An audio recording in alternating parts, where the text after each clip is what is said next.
Fala pessoal, tudo tranquilo? Vocês pediram e a série vai continuar.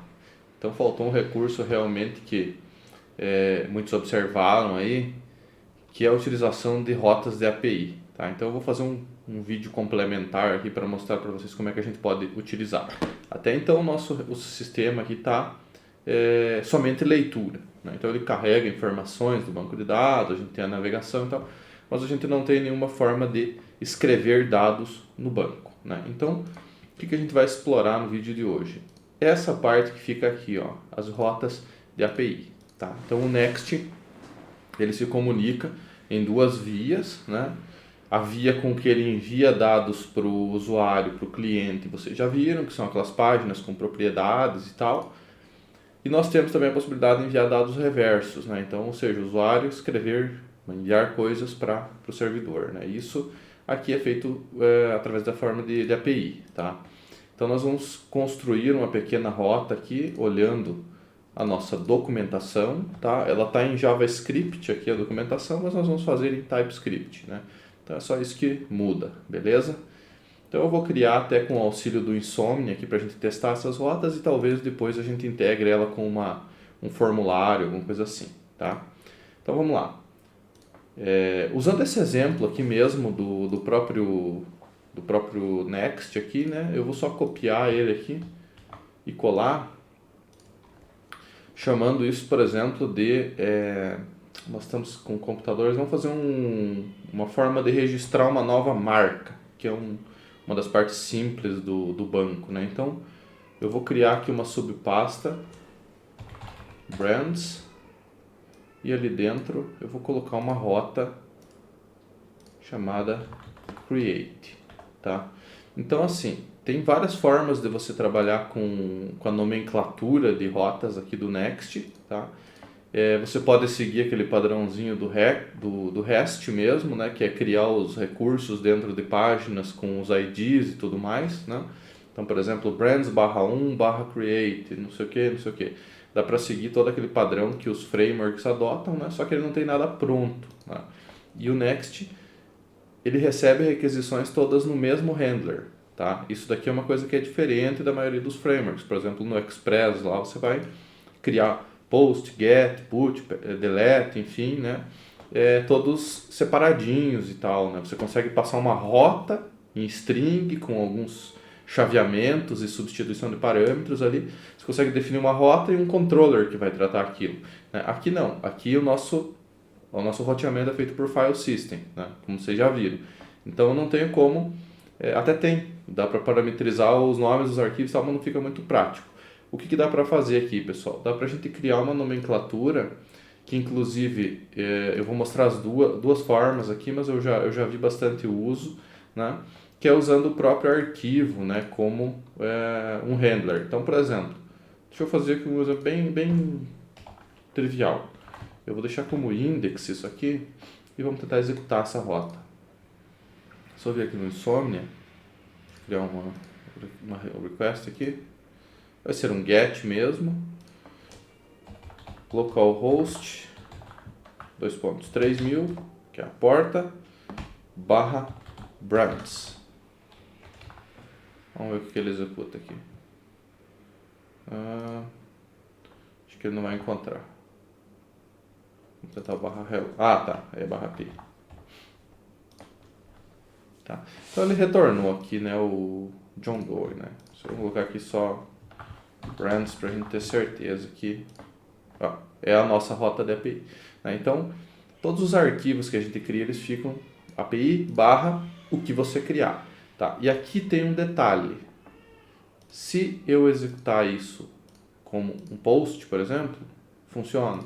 Se eu executar como um delete, funciona. Se eu executar com qualquer coisa, funciona, tá? Então, o Next ele trabalha com um handler. Não tem como eu fazer handler post, handler delete, handler seja o que for, tá? Então, o que dá para fazer aqui dentro, pessoal? Nós podemos criar aqui um filtro para saber que tipo de método que a nossa requisição está tentando fazer, né? Então, Vamos pensar aqui, vamos primeiro retornar esse método só para vocês entenderem do que eu estou falando. Vou imprimir esse cara aqui, rec.method. Deixa eu voltar aqui ao terminal. Se eu executar como get, ele vem um get. Se eu executar como post, ele vem um post e assim por diante. Todos aqueles métodos HTTP. Tá? Então, cai tudo no mesmo handler. Isso aqui pode ser um problema. Né? Você pode tratar isso, né? E descobrir que tipo de método é. Né? Então, aqui nós temos já as possibilidades, né? Ó, get, delete, enfim, né? Ele vai vir ou uma string ou nada, né? Se for um post, por exemplo, eu posso retornar alguma coisa. Se não for, eu posso simplesmente colocar aqui um status, sei lá, 500 ou 400, né? 400 que é um parâmetro inválido, né? Que o usuário enviou, é uma requisição inválida. Né? Isso vem daqui, ó, pessoal. HTTP methods. Pega no developer da Mozilla ali que tem tudo, ó. Então tem todos aqui, ó. Aí vocês conseguem ver até... perdão, eu digitei methods, né? Codes.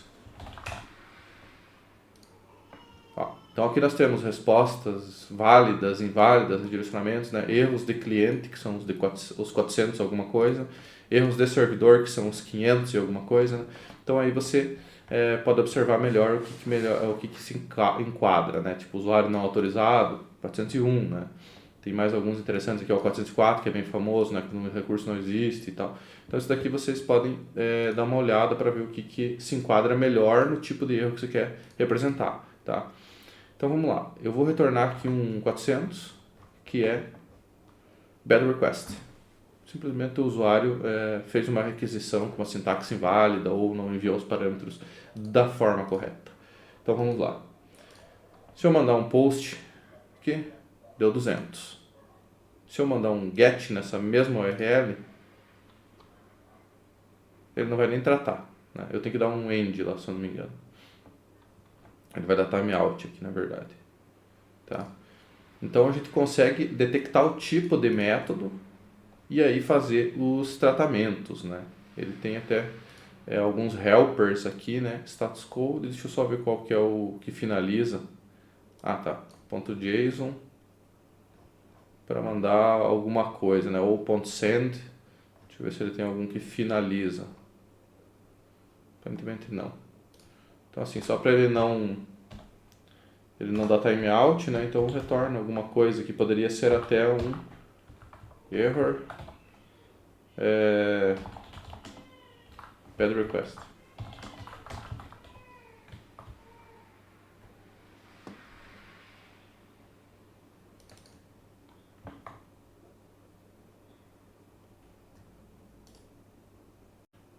Só ficar atento ao tipo de dado aqui, né?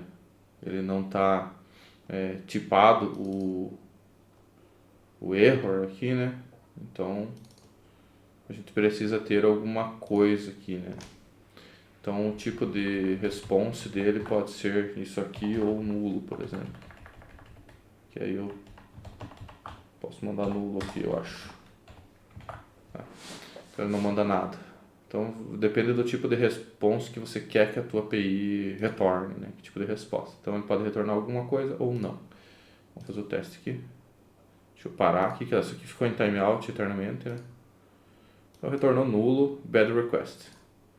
E se eu tentar fazer um post, que é a requisição correta, ele vai, né? Então assim, você pode fazer aqui um encadeado de if elses do jeito que você quiser, na verdade, né? Ou você pode ainda criar um switch case, alguma coisa aqui para filtrar isso e direcionar para handlers em outros arquivos, né? Não dentro da pasta API, aí no caso. Só que fica meio bagunçado o código se você começar a colocar com muita coisa, tipo uma rota que trata um CRUD inteiro. Ela vai ter post, delete, get, patch, put, vai ter tudo, né? Então fica um pouco bagunçado. O que eu já vi fazerem? Eu já vi o pessoal construir o nome, ao invés de deixar index, né, que eu estou usando aqui o /brands, eu poderia colocar o nome do método que eu quero, que seria o equivalente à ação do controller, né, ou o caso de uso que eu estou implementando, tá? Então, eu posso renomear essas rotas, aí eu vou ter um arquivo para cada um, aí eu não preciso ter if else em todos, né? Eu só preciso testar aquele método em específico, né? Então, fica muito a critério de o que vocês querem fazer. Aqui na documentação do Next, ele tem até if else, se eu não me engano. Ele trata vários tipos de requisição no mesmo arquivo, né? Então, depende do que você vai fazer, tá? Depende do que você vai fazer, e se vê que está ficando muito grande, quebra, tá? Adota uma estrutura ali que funcione bem para o teu projeto e aplica no projeto inteiro, não faça salada, tá? Então, se a gente quiser fazer um post, né, para enviar dados do cliente para o servidor, né, então ele vai postar alguma coisa para criar, por exemplo, uma nova marca, né, post.create aqui, né, um brands/create, né. Então, o que eu vou fazer? Filtrei aqui o nosso método. Eu posso futuramente retornar a brand que eu acabei de criar, se isso der certo, ou nulo caso nada tenha sido criado, né? Inclusive, dá até para dar uma filtrada lá nos códigos de erro, que tem um para quando foi created, é 201, se eu não me engano, e quando os parâmetros estão errados, 400. Acho que funciona bem, tá? Se alguém tiver alguma outra sugestão, deixa nos comentários. Então agora vamos dar uma olhadinha como é que a gente vincula isso ao banco de dados. Aqui dentro, pessoal, da nossa requisição, nós temos o body que ele recebe, né? E nós temos parâmetros da query também. Então, se você precisar filtrar parâmetros da tua requisição, você tem o rec.query. Deixa eu jogar aqui um print para mostrar para vocês. E nós temos um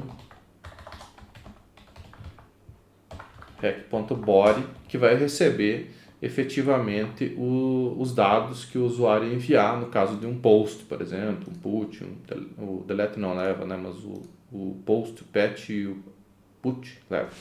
Tá? Então, assim, eu estou imprimindo os dois aqui, né? Deixa eu colocar aqui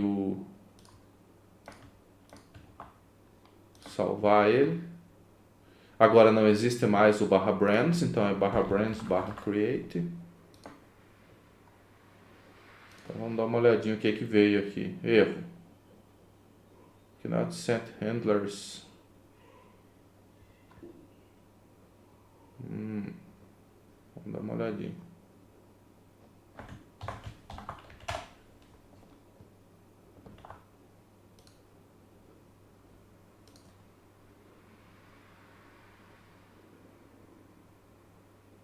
Ah, tá.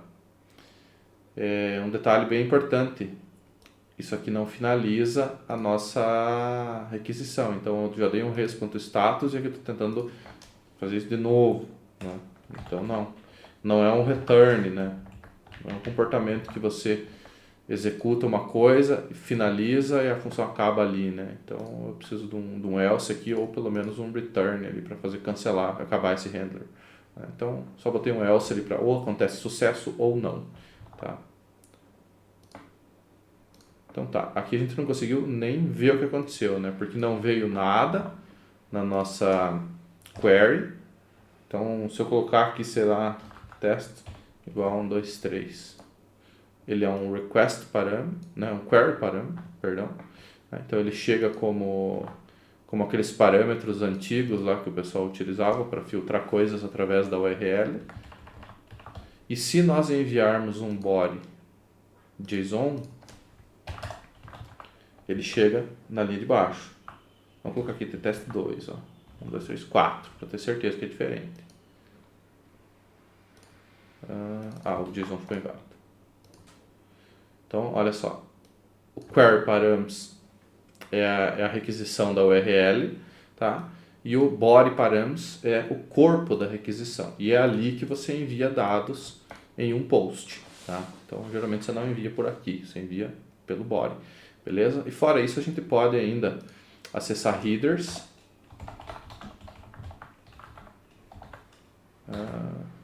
Requisição.headers. Então aqui, por exemplo, eu posso passar uma nova requisição aqui, por exemplo, authorization period e um token.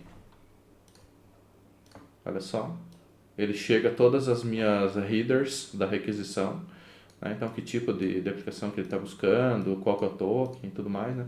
A própria questão do token aqui eu forcei a barra, né? Porque ele tem até um negócio de autenticação aqui no Insomnia, né? Mas isso é um header normal. Se você for enviar isso por por JavaScript, por exemplo, ele é um header, tá? Então ele envia parâmetros tanto na query quanto no body e headers, né? Não vou utilizar as headers por enquanto, vou tirar isso fora, só para mostrar para vocês como que funciona essa parte dos parâmetros aqui para a gente enviar lá para o banco de dados, né? Então se eu salvar aqui, ó, ele está imprimindo as três coisas, então fiquem atentos a essas três coisas aqui, que é isso que vocês precisam para receber dados do cliente. Agora vamos mexer com o Prisma. Vamos dar uma olhadinha aqui no nosso esquema. O brand, ele tem ID, nome e os computadores dele, que na verdade vai ser vazio. Quando eu estou criando uma marca nova ali de computadores, ela não tem nenhum computador associado. Então ela só precisa receber efetivamente ID e nome. Eu vou receber isso através do body, tá? Os outros dois, por enquanto, não me interessam. Então vamos lá. ID também é uma coisa que eu não preciso receber, pensando bem. Ele auto-incremente. Então o que eu tenho que receber aqui? Só o name, né? Vai ficar meio chatão isso daí, mas funciona, né? Só vai ter um parâmetro. Então vamos colocar esse um parâmetro aqui. Se eu fosse mandar vários parâmetros, é um JSON, tá? Poderia colocar mais coisas aqui, ó.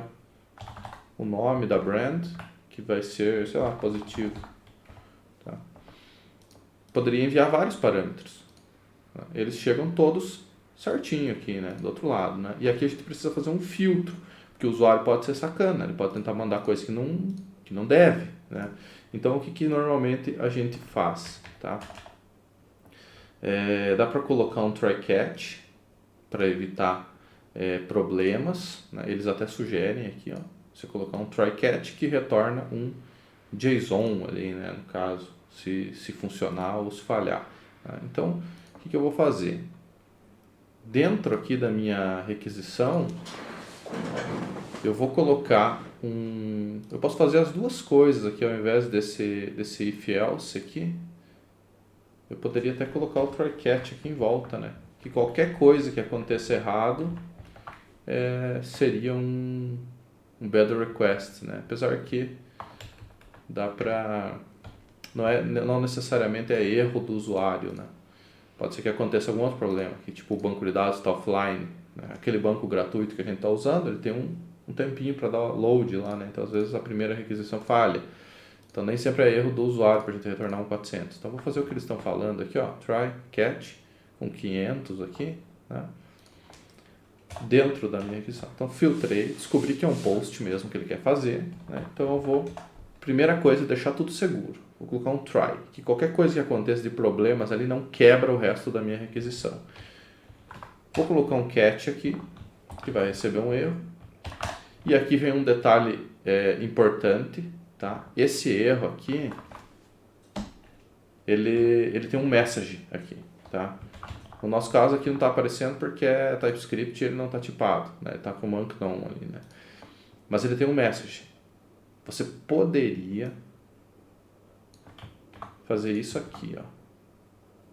Se existisse ali na nossa tipagem aqui em cima o error, né? Eu poderia pegar aqui e mandar o objeto IRR inteiro ou só a mensagem dele, alguma coisa assim. Isso aqui é perigoso, tá? Acontece um erro que não está relacionado ao usuário, por exemplo, um erro de conexão do banco, alguma coisa assim, e você está pegando todas as mensagens com todo o path daquele erro e mandando para o teu cliente de volta. Então você está mandando informação que ele não precisa definitivamente ver, né? Então sempre tomem cuidado para não retornar isso em ambiente de produção. Se for em ambiente de desenvolvimento, tranquilo, tá? Tem até um vídeo meu no canal, procure aí, que eu ensino como fazer error handling no Express, que aí vocês, é lá da minha série de tutoriais sobre API. Então ali eu ensinei a filtrar certinho, para quando o usuário está em desenvolvimento, ver o erro inteiro, para quando está em produção, só ver lá, tipo bad request, mais nada. Então o usuário não vê detalhes do que aconteceu, né? Ele sabe que falhou, mas ele não sabe por quê. E o programador, por trás dos panos, sabe, né? Então só tomar cuidado com isso. Então vamos lá, aqui no nosso catch eu vou colocar um 500, que pode ser qualquer coisa, é um erro de servidor, e eu vou retornar nulo aqui, né? Poderia até ser ou undefined, que aí eu não sou obrigado a retornar nada. Ah não, eu sou obrigado a dizer undefined literalmente, então vamos deixar nulo aqui mesmo, tá? Simplesmente não quero retornar nada. Beleza? Então aqui dentro do meu try é onde eu quero tratar essa requisição e, se tudo der certo, retornar alguma coisa. Eu vou deixar esse código aqui só a título de exemplo, tá, pessoal? Para vocês lembrarem que tem body, headers e query, tá? Eu não vou tirar esses comments daqui. Então aqui dentro, se tudo funcionar bem, eu retorno um 200 ali, ou 201, que vai ser o nosso código para created. Aqui, ó, 201, created. O 200 também dá certo, porque ele diz que tudo funcionou. Mas vamos usar o correto. Se for, estamos criando um recurso, ele foi criado. Então aqui, pessoal, eu estou recebendo dados lá do body, e vocês já viram isso, que eles chegam o que o usuário mandar, né? Então ele pode mandar um monte de parâmetros ali, e esses parâmetros nem sempre são seguros para enviar para o banco de dados, tá? Principalmente se você estiver escrevendo o objeto de forma literal. Ele pode tentar, por exemplo, forçar um ID, mas o ID é auto-generated, eu não posso deixar o usuário enviar o ID. E da forma como está aqui, ele pode. Eu posso vir aqui e mandar um ID 1234. O ID chega. Agora a questão é, se o ID chegar e eu ignorá-lo completamente, tá tudo bem, né? Então eu posso vir aqui, ó, e extrair parâmetros dessa minha requisição. Então vamos lá, const, o que eu quero efetivamente. Vamos supor que eu quisesse o ID, vírgula, name igual a rec.body. Então eu estou desestruturando esse dado que chega, e aí sim eu tenho os valores individualmente aqui já prontos para uso. Ó, 1, 2, 3, 4, positivo. Se eu não quero o ID, eu não pego ele. Pego só o name. Envio aqui, só chega a marca, né? Só o nome da marca, que é o que a gente precisa aqui. Beleza? Então, a primeira passo de tudo aqui, né? Depois de garantir que tudo está dentro de um try catch, porque se alguma coisa acontecer de errado aqui dentro, né? Não passar o name, por exemplo, isso provavelmente vai dar um erro. Ó, undefined, né? Ele não voltou nada aqui porque aconteceu um erro, né? Ele ainda está dando 200 porque eu não testei nada aqui, né, na verdade. Então eu teria que verificar que se o name não chegou, throw new error, name is not present, por exemplo. Ó, internal server error, beleza? Tá? Se você quiser mostrar essa mensagem para o cara, você tipa ela aqui e coloca que ela pode retornar ou data, um type, vamos chamar de RQ error, só para não ficar igual ao error aqui, que é o error string. Então ele pode retornar data ou RQ error. Agora esses nulos meus aqui, eles viram RQ error.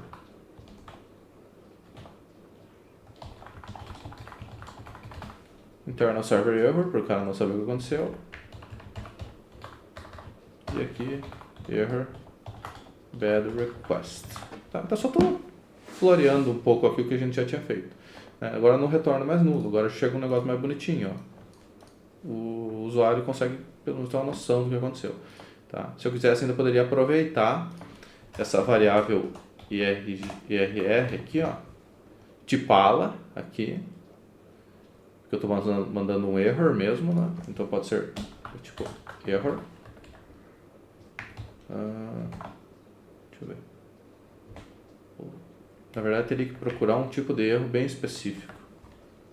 Esse tipo de erro ele não deixa. Tem que ser N. Então não dá. Porque pode chegar a qualquer tipo de erro, tem razão. Eu não consigo especificar um tipo só. Né? Pode ser erro do banco, pode ser exceptions de outras coisas. Né? Mas, enfim, aqui nós temos o error name is not present. Né? Então ele chega aqui. Né? Se eu quisesse, eu poderia fazer um if aqui, verificar se esse erro possui uma mensagem e mandar essa mensagem junto. Né? Mas não é uma boa ideia, como eu já mencionei para vocês. Então vamos deixar assim, o mais resumido possível aqui. Tá? Se o nome não existe, lança um erro. Tá? Feito isso, deixa eu só retomar o pensamento aqui. Tá, agora eu vou criar isso no Prisma, beleza? Então eu já sei que o nome, se ele passar para cá, é porque o nome existe. E aquele outro parâmetro ali que eu estou passando, aquele 1, 2, 3 ali, tanto faz, aquilo lá eu estou ignorando, né? Então, se o usuário quiser passar lixo ali, ele pode. Né? Nós não vamos passar. Então tá enviando só o que precisa. Agora nós vamos fazer o seguinte. Nós vamos importar lá do nosso Prisma. Então vamos pegar uma das páginas aqui, por exemplo, só para a gente ter o import certinho. Só que vai mudar um pouco o caminho, né? Que ele vem de ponto barra, lib prisma. Aqui a gente tem que pegar o nosso Prisma, que está aqui dentro da pasta lib, e não o Prisma geral. Então vamos lá. Agora eu vou pegar aqui prisma.brand.create e eu quero criar passando que tipos de argumentos aqui. Vamos dar uma olhadinha na documentação do Prisma lá. Só para a gente encontrar. Sempre procurem na documentação, pessoal. Essa é a melhor dica que eu posso dar para vocês. Sempre olhem a documentação como fonte oficial. Não adianta olhar PDF que o professor fez há semestres atrás, nem nada. Então, deixa eu achar aqui só rapidão.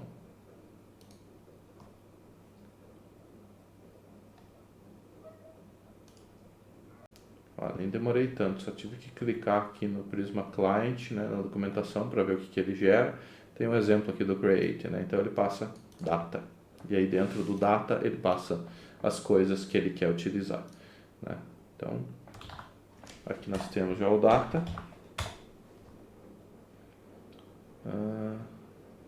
Deixa eu só ver o que está chiando. Que ele precisa do name, pelo menos, né?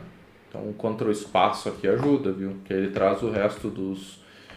se eu quero passar algum computer ou não, se eu não passar nada, ele cria uma brand sem nenhum computador. E o ID está como opcional lá, porque ele é auto-generated, né? Então, o name eu posso deixar só assim, né? Seria name, name. Mas, como eu já expliquei em vários vídeos aí, quando o nome da chave é o nome da variável, você pode deixar assim que o JavaScript interpreta. Tá? Então eu só vou passar name mesmo. Se der tudo certo aqui e não disparar, se disparar algum erro, ele vai cair para cá, né? Se não der, se der tudo certo, vamos ver o que o Prisma retorna aqui. Ele retorna um Prisma Client Brand, tal. E eu acho que eu consigo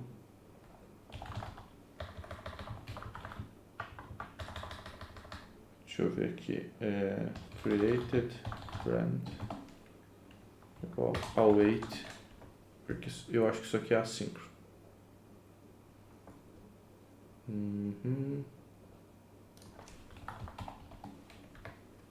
Tá. Só botei um async lá em cima.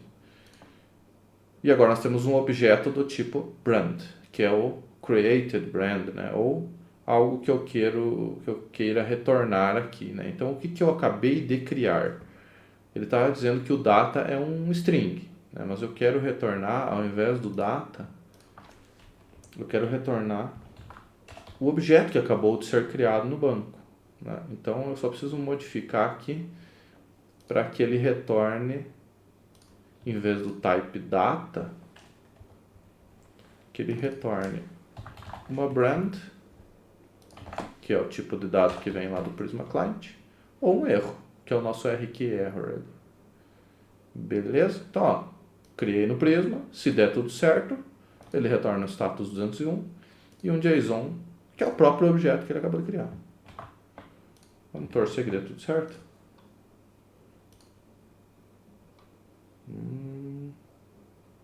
Opa, demorou, mas criou. Ele demorou aquela latência para o nosso banco de dados lá. Ó. ID 4, positivo. Vamos confirmar se isso aí deu boa?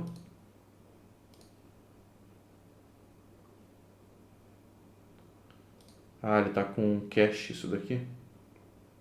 Não está carregando as brands? O que aconteceu? Vamos rodar o Prisma Studio aqui para ver.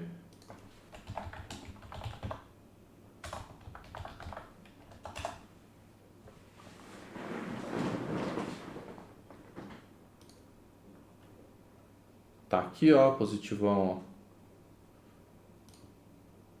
Ah, tô na página Deals. Nossa, que desatenção, hein? Brands tá aqui, ó. Acabamos de criar. Vamos criar mais um?